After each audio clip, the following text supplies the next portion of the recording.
বিসমিল্লাহির রহমানির রহিম। আসসালামু আলাইকুম। হযরত ইউসুফ আলাইহিস সালাম ও জুলেখার জীবনী আপনাদের উপস্থাপন করব। ইতিপূর্বে আমরা অনেক কিছুই দেখেছি, ব্রাহ্মণের চরিত্র দেখেছি, জুলেখার ড্রামা দেখেছি। তারপরও আমি সুন্দর কাহিনীটা আপনাদের উপস্থাপন করব।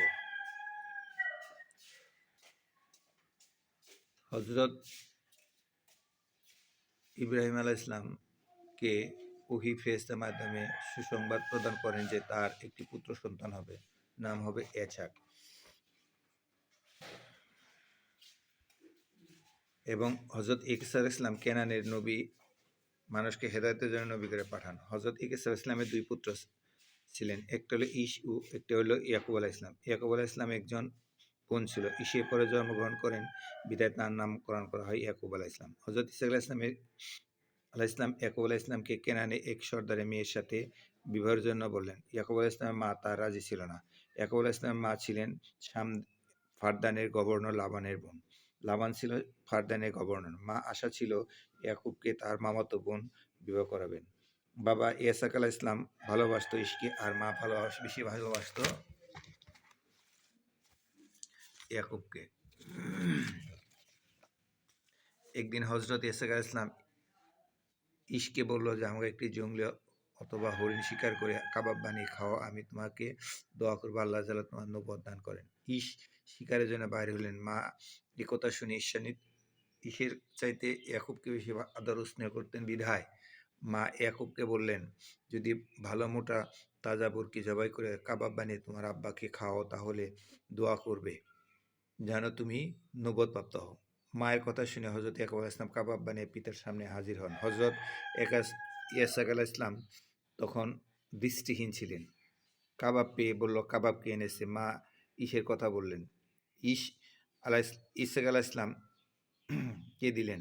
মা বললেন যে আপনাকে যে কাবাব খাওয়াইছে তাকে দোয়া করেন। হযরত ইয়াকুব আলাইহিস সালাম আল্লাহর নিকট দোয়া করলেন, আমাকে যে কাবাব বানিয়ে খাইয়েছে, আল্লাহ তাকে ও তার বংশধরকে আপনি নবুয়ত দান করুন। এরপর ঈসা আলাইহিস সালাম কাবাব বানিয়ে পিতার নিকট হাজির হন। তখন হযরত ইসহাক আলাইহিস সালাম বলল, বাবা তোমার দোয়া ইয়াকুব নিয়ে গেছে।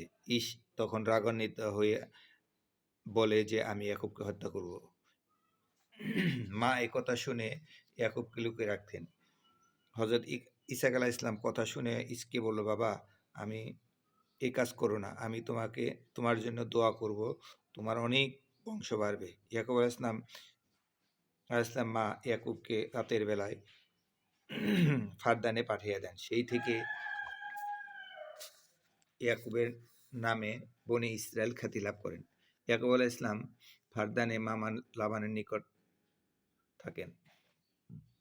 হযরত ইয়াকুব আলাইহিস সালাম মামার নিকট থাকেন। তখন ইয়াকুব আলাইহিস সালাম মামা লাবানকে বলেন যে আমি রাহেলকে বিয়ে করতে চাই। মামা লাবান বলে যে আমি তোমার কোনো সম্পদ নেই, তাহলে কিভাবে তুমি মেয়েকে মোহর আদায় করবে? হযরত ইয়াকুব আলাইহিস সালাম বলল যে আপনার তো ধন সম্পদ আছে, আমি কিছুদিন আপনার বুরকি চড়িয়ে আপনার মেয়ের সাথে মোহর আদায় করে দিব।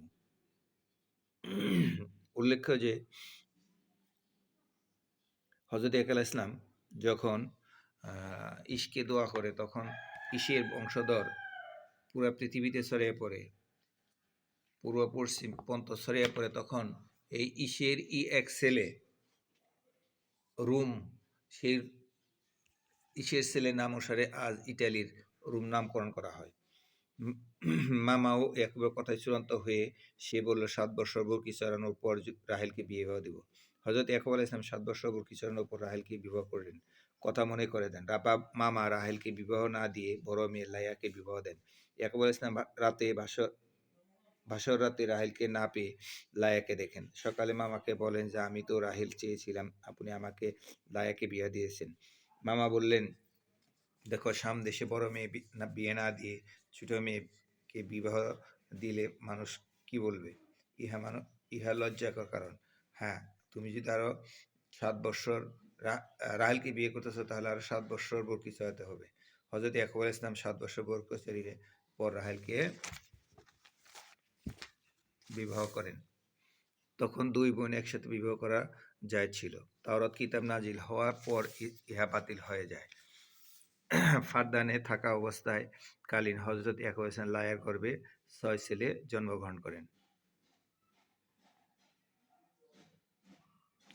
ফারদানে তখন ইফতার খোদার পালন করা হতো। রাহিলের গর্ভে 10 বছর কোনো সন্তান না হওয়ায় রাহিল জুলফা নামে এক দাসী ছিল, ইহা ইয়াকুবকে খেদমতের জন্য দেওয়া হয়।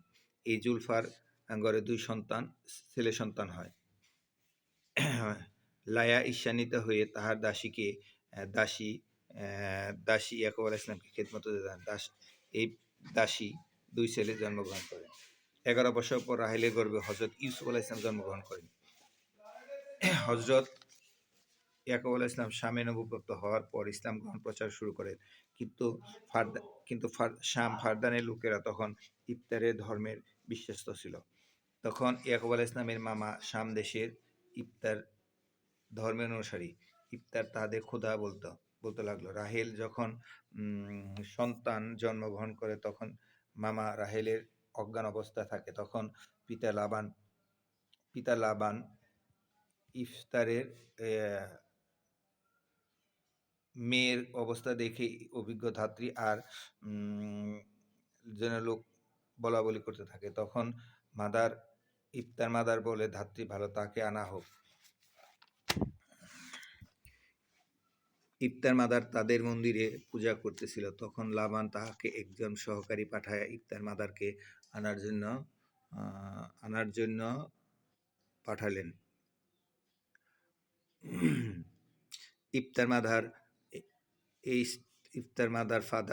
ইফতার ফাদার তাহারা বলল যে এটা বড় সুযোগ ইয়াকুবকে খোদা থেকে সবাইকে বিরত থাকার জন্য, কারণ ইয়াকুব বিধর্মী।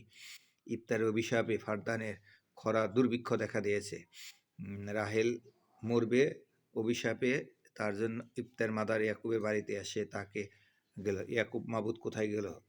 তখন ইয়াকুব আলাইহিস সালাম তখন বাড়ি থেকে দূরে নির্জন আল্লাহর নিকট রাহেলের জন্য প্রার্থনা করার মগ্ন ছিল।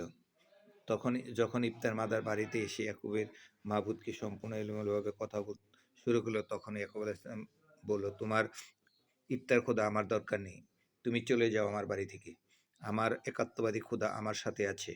ইফতার মাদার রেগে মেঘে ইয়াকুবের বাড়ি থেকে ত্যাগ করে ইফতার মাদার ইয়াকুবের বাড়ি ত্যাগ করার পর আকাশে কালো মেঘ দেখা দেয়। আল্লাহ তাআলা হযরত ইয়াকুব আলাইহিস সালামের সুসংবাদ দিল যে তোমার পুত্র সন্তান নাম হবে ইউসুফ। কিছু সময় পর ভিতরে কান্নার আওয়াজ শব্দ শুনল। তখন লাইয়া এসে সুসংবাদ দিল। হযরত ইয়াকুব আলাইহিস সালাম রুমের প্রবেশ করলেন, বাচ্চা কুলে নিয়ে বলল সুসংবাদ। চুমু দিয়ে বললেন যে মাতৃ আপনার কি হয়েছে বাচ্চা, তাহা তো জিজ্ঞেস করলেন না। ইয়াকুব আলাইহিস সালাম বলল যে ইউসুফ কি নাম? লাইয়া বলল, ইউসুফ। কে বলে দিল আপনাকে নাম?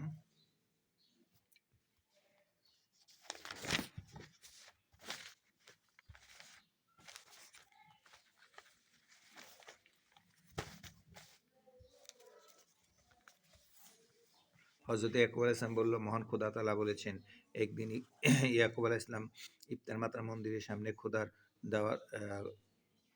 দাওয়াত দেওয়ার জন্য ফারাজ নামক এক লোককে ইয়াকুব আলাইহিস সালাম প্রশ্ন করল যে তোমার খোদার মতো ধন সম্পদ ধার করে না তো? ইফতার খোদার ধর্মগুরু ইফতারে খোদার আর অবমাননার কথা বলেন, ইহাতে বিদায় বিচারের আগুনে হত্যা করা হবে। সেই ফারাজকে বিনা কারণে আগুনে পুড়ে মারার আদেশ করেন। ইফতার মন্দিরের ধর্মগুরু বললেন যে হয়তো তোমার রক্তের মূল্য পরিশোধ করে, না হয় পুড়ে মরো। ইয়াকুব আলাইহিস সালাম প্রশ্ন করলেন যে তাহার রক্তের মূল্য কত? ইফতার ধর্মের মাতা বললেন, ইয়াকুবই তো বিধর্মী, বিধর্মী। ইফতার মাতা ধর্মগুরু বলল যে ইয়াকুবকে গ্রেপ্তার করো। তখন ব্যাবিলনের গভর্নর ইয়াকুবের মামা লাবান তখন যাচ্ছিল, মন্দিরের পাশ দিয়ে যাচ্ছিল। লাবান বলল, এখানে কি হয়েছে? ইয়াকুবকে ছেড়ে দাও। ইয়াকুব যদি ফারাজের রক্তের দাম পরিশোধ করে তা ফারাজকে ছেড়ে দাও। ইয়াকুবের তুমি ফারাজকে 500 দিরহাম, ফারাজের রক্ত পরিশোধ 500 দিরহাম পরিশোধ করে দিবে। ফারাজ মৃত্যু থেকে মুক্ত হয়ে ইয়াকুবের নবুয়াত গ্রহণ করে এবং খোদার ধর্মে আসেন। হযরত ইউসুফ আলাইহিস সালামের জন্মের হওয়ার সাথে সাথেই ফারদানে বৃষ্টি পড়তে থাকে।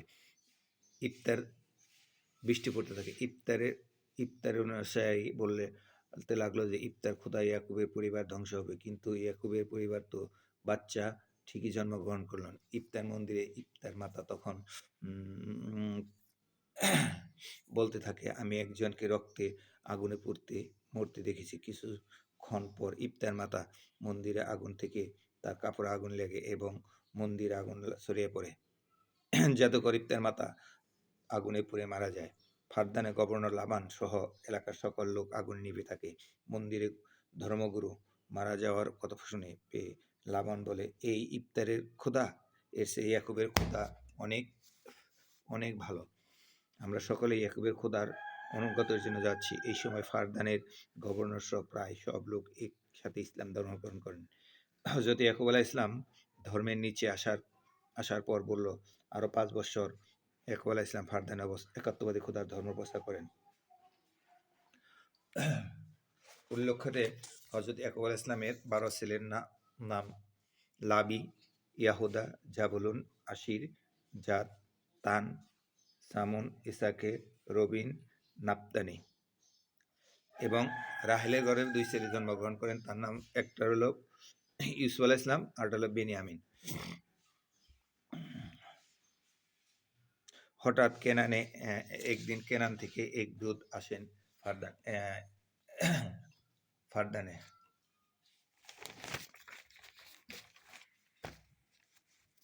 হযরত ইয়াকুব আলাইহিস সালাম এর খুঁজে তখন রাস্তায় ফারদানের একজনকে জিজ্ঞেস করেন, বলল যে আল্লাহর নবী হযরত